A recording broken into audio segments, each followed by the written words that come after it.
All right. So, the thing I want to hit on today is what do you actually need to do in your content in order to make sales?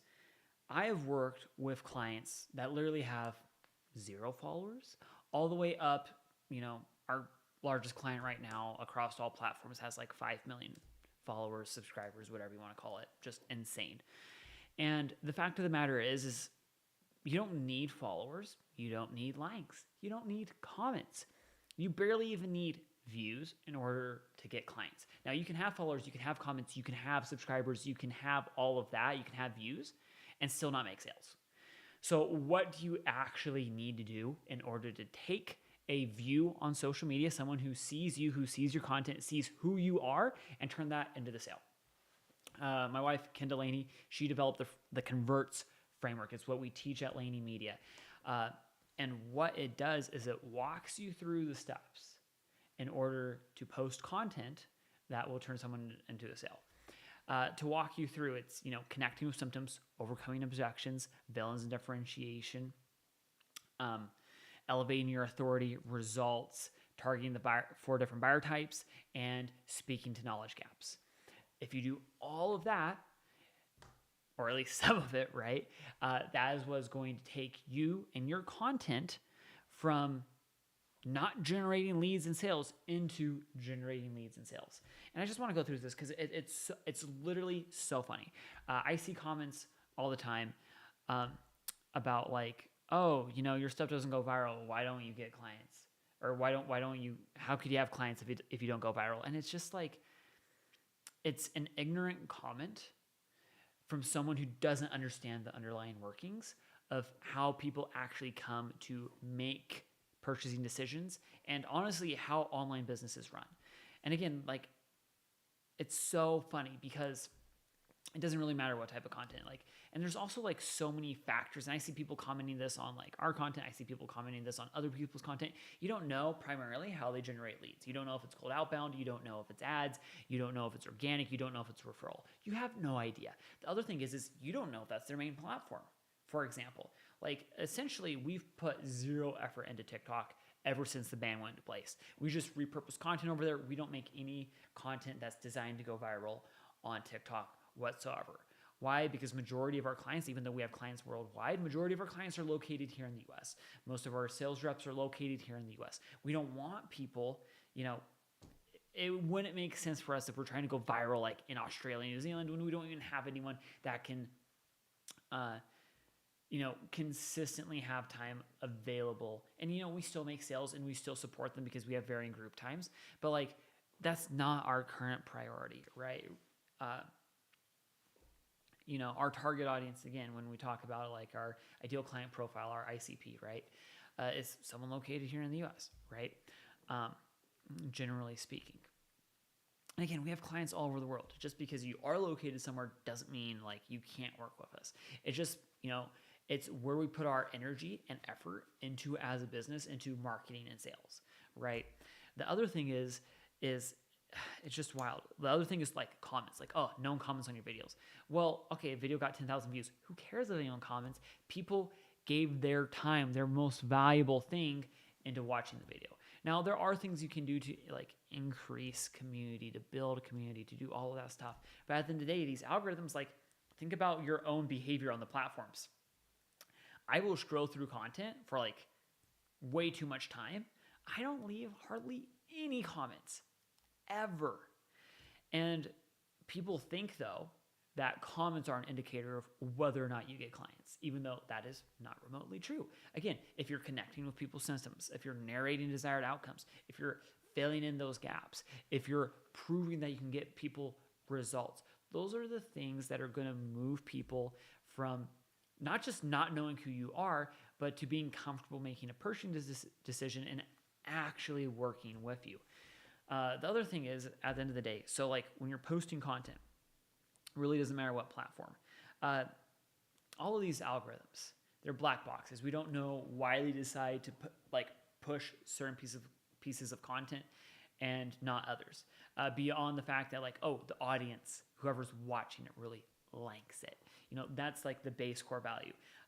From a nerd standpoint, You have different features. So you have likes, you have comments, you have shares, you have saves, you have the watch time, you have all of these different factors. And if you want to get really nerdy, a lot of these people who train these algorithms, they'll do this thing called like feature engineering. So they'll take the length of the video and they'll take the average watch time, and they'll do average watch time divided by length of the video. And then you'll have the average view duration as a percentage. You created a new feature, right? And why is that important? Well, because not every video is created equal. Certain videos are longer than other videos, right? And, one might get more watch time than the other, but it might be a 10-minute video to get the same amount of watch time as a 30-second video. And what takes more energy to load onto a server, right? So, you can come at it from a nerd standpoint. You can look at all of these different factors. You can come from it from a what you can see standpoint and be like, oh, I can't see views, therefore, can't have sales, right? You can have very low sales. We have a client, she did $35,000 in revenue last month. She is blowing up right now, and she has like 5,700 followers on Instagram. So followers doesn't really equate to sales. Followers are probably the vainest metric on any of these platforms currently, just because they have very little correlation to how many views you get. Generally speaking, at certain follower amounts, you'll get like a base amount of people who view your content, and that's it. So like if you can get more followers, sure, it might help you a little bit, but generally speaking, it has no view, no indication. And I'm sure you've seen this before. People with 1 million followers who post a piece of content that gets like 5,000 views or 10,000 views, barely anything compared to their total follower count, because it doesn't care. The thing that does help is because if you follow someone, you are more, or if you have a follower, you have a higher probability of showing up in their feed, right?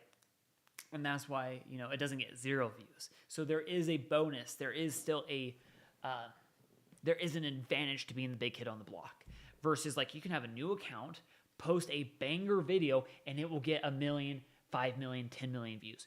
Doesn't matter, right? The algorithm doesn't care how many followers you have. It cares how good your content is.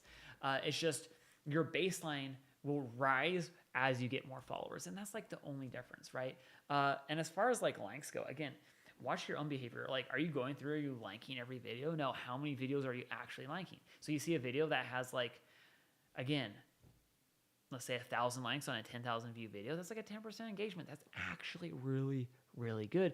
When you consider it, when you look in aggregate across all pieces of content, that, the average video probably, and I'm not even saying probably, fact of the matter is average engagement is 1 to 2%. Likes, comments, shares, saves. Things that have changed that, realistically, ManyChat CTAs, so that bumps engagement.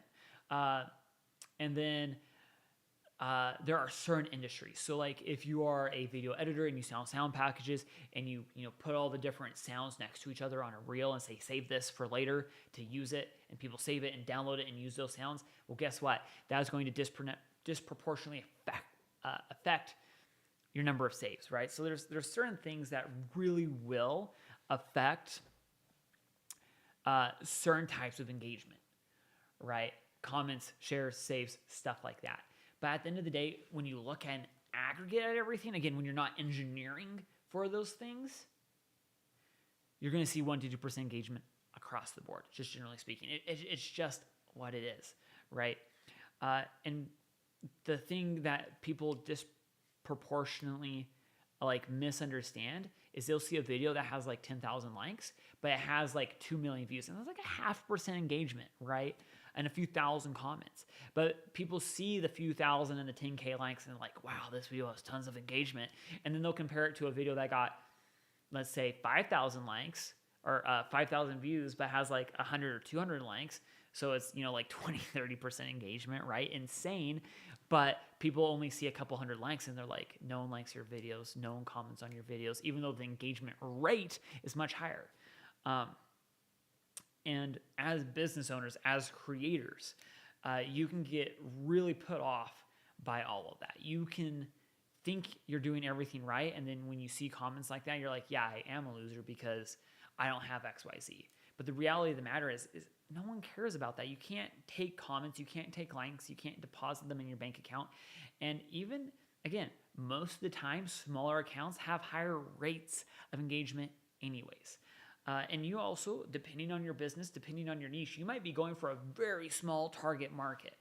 Alex Hormozi very famously talks about the one client with like 5,000 followers that came up with a billing SOP system for a certain type of healthcare provider, and she does like $2 million a year off of that. And it's just because of her system.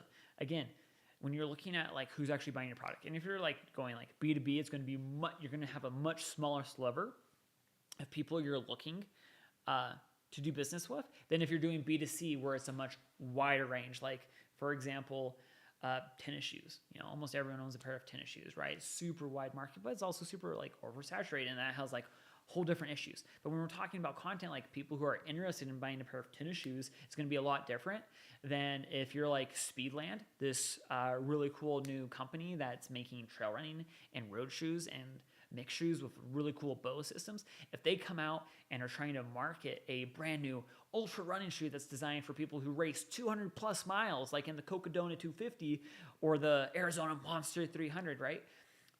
Like those insane races, that's a very small market. Even though it's B2C, it's a very small market of people who are actually interested in a shoe that they can run 200 miles in a go in, right? Compared to like, oh, hey, Nike just released their Pegasus 39,000, right? Like average daily runner shoe, right? Again, completely different. Target audiences, completely different, like types of views and engagement. So if, again, depending on what you're doing, like if you're trying to be a social media manager and you're targeting like B2B SaaS companies, again, like that is a way more narrow niche than if you're trying to do like nail salons for an SMM company. And the engagement from those two are going to be entirely different because there's more people who own nail salons in the US than there are probably even tech companies, right? So just like think about that.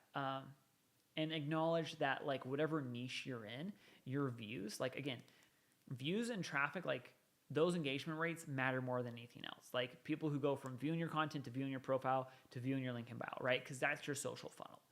But at the end of the day, you just have to remember that you, as a business owner, as a content creator, are posting on content to do ultimately one thing, and that is to help your business grow at the end of the day. And what does growth mean to you? Does it mean more people on your email list? Does it mean more revenue through the door? Does it mean more, like a higher number of clients? What does that look like? And as long as you're achieving those numbers, don't care about likes, don't care about comments, don't care about engagement. Obviously, we can always do better, but it's really funny. We can get really distracted. Had this analogy the other day. I think it was actually on the Founders podcast. Phenomenal episode. I think it was the one with the Spotify founder, where they were doing a live in-person conversation. And the thing is they're talking about like the Kentucky Derby and like racehorses and how they'll put blinders on the horses so the horses can only see directly ahead of them. And if you know anything about horses are actually really interesting because they can see like 90, like 270 degrees back because they're prey, right? Predators have eyes facing forward. You have a very narrow field of vision, like 90 degrees. They have like 270 so they can see people coming up behind them.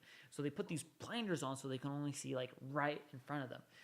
Because if they don't, they will get distracted by the other horses, by the riders, by the stand, all of this. And as entrepreneurs, we are highly susceptible to that. And oftentimes we don't put our blinders on to focus on what is ahead of us, where we need to step to move forward.